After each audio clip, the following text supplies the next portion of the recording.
আপু, আমরা আজকে যে বিষয়টা নিয়ে কথা বলছি মানসিক চাপ এবং তরুণদের যে মানসিক চাপের বিষয়টি, বিশেষ করে আমরা তো সব আমাদের দৈনন্দিন জীবনে কম বেশি বিভিন্ন রকম স্ট্রেসফুল সিচুয়েশনের মধ্যে দিয়ে যাই। কখন আমরা এটাকে আসলে মানসিক চাপ বলছি এবং এটা অ্যাড্রেস করার মতো বিষয় হয়ে উঠছে? অনেক ধন্যবাদ, খুব সুন্দর একটা প্রশ্ন। আসলে মানসিক চাপ সম্পর্কে বলতে গেলে আমি যদি ছোট্ট একটা উদাহরণ দিয়ে শুরু করি, যেমন আজকাল তো প্রায় আমাদের আশেপাশে রাস্তা খোঁড়াখুড়ি বা অনেক কিছু চলছে।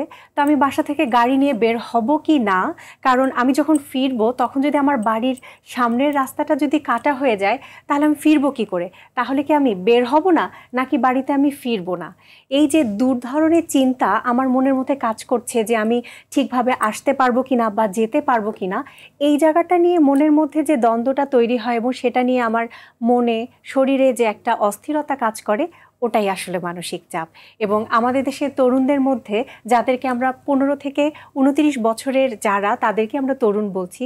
সো তাদের মধ্যে যে বিভিন্ন ধরনের মানসিক চাপগুলো চলছে সমসাময়িক প্রেক্ষাপট নিয়ে বা কাজের ব্যাপারে, পড়াশোনার চাপ নিয়ে, এ সময় আসলে মানসিক চাপটা অনেক বেশি পরিমাণে দেখা যাচ্ছে।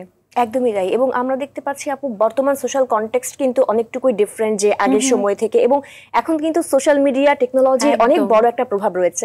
এটা কি আসলে মানসিক স্বাস্থ্যের উপর কোনো প্রভাব ফেলছে বলে মনে করেন কিনা? এবং তরুণদের আত্মবিশ্বাসের জায়গাটুকু আমরা দেখতে পাচ্ছি এখন অনেকটুকুই ল্যাক হয়ে যাচ্ছে, তো এটার কারণটা আসলে কি? জি আপু, আসলে সোশ্যাল মিডিয়ার কারণে আমরা আমাদেরকে খুব দেখাতে পছন্দ করি। তো আপনি যখন আপনার চমৎকার কিছু ছবি দিচ্ছেন, বিভিন্ন জায়গায় আপনি ঘুরতে যাচ্ছেন, সেই জায়গাগুলোর ছবি দেখছি, তখন আমি আমার সাথে কম্প্যারিজন করছি যে আমি তো বছরে একবারও কোথাও বেড়াতে গেলাম না, আমার ড্রেসগুলো এরকম কেন, আমি তো আপুর মতো অত সুন্দর না। হ্যাঁ, বা সবাই মিলে গেট টুগেদার করছে, বার্থডে পার্টি করছে, ম্যারেজ ডে সেলিব্রেশন করছে, আমি তো আমাকে নিয়ে কোনো কিছু করছি না। এবং এই যে কম্প্যারিজনের জায়গা, এবং আমি যখন বিভিন্ন রিলেটিভরা একসাথে কোনো অনুষ্ঠানে গেল, সেখানে আমি নেই কেন? সব বন্ধুরা একসাথে গেট টুগেদার করছে, আমি তো ওখানে নেই, কিন্তু যেতেও ইচ্ছে করছে না, হয়তো বিভিন্ন কারণে বা পারিপার্শ্বিক চাপে। তো এই যে আমাকে মিস করছি ওই জায়গাটাতে, আমি বিভিন্ন মানুষের সাথে খুব সহজেই সোশ্যাল মিডিয়াতে আমাকে কম্পেয়ার করছি, এবং আমি একটা ছবি দিচ্ছি, আমি খুব অপেক্ষা করছি ওখানে অনেক লাইক আসবে, শেয়ার আসবে, আমার ফলোয়ার বাড়বে।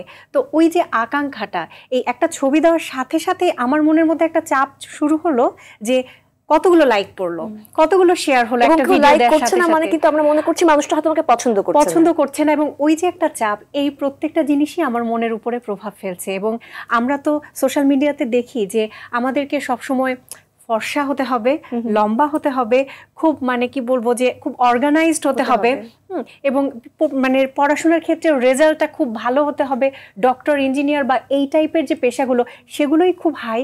এভাবে করে মিডিয়া আমাদেরকে সামনে খুব সুন্দর কিছু উদাহরণ তুলে ধরছে, যেটা একদিকে ভালো, কিন্তু এগুলো থেকেও তো তরুণরা চাপ অনুভব করছে মনে।